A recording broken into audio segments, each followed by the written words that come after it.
Ketangguhan kendaraan lapis baja Rusia kembali terbukti di medan pertempuran. Kendaraan militer berjenis tank T-27 itu benar-benar kokoh meski dibombardir sekalipun oleh pihak musuh. Rekamannya ramai beredar di media sosial Telegram pada Senin 13 Mei 2024. Terlihat kendaraan lapis baja Rusia sedang melakoni pertempuran sengit dengan militer Ukraina di garis depan.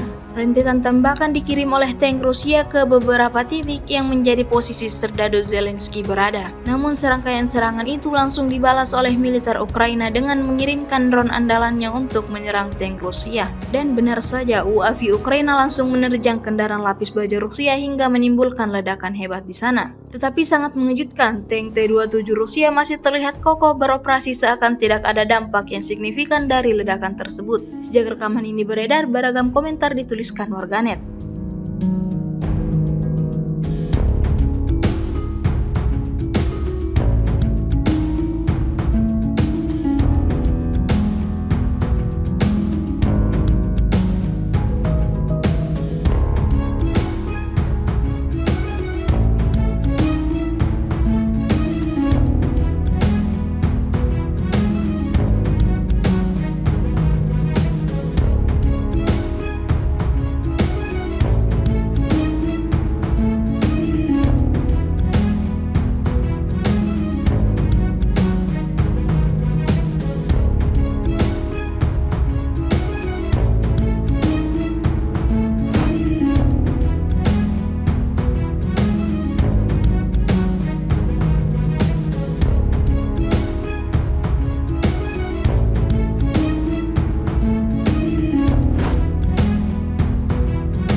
Download Tribun X sekarang, menghadirkan lokal menjadi Indonesia.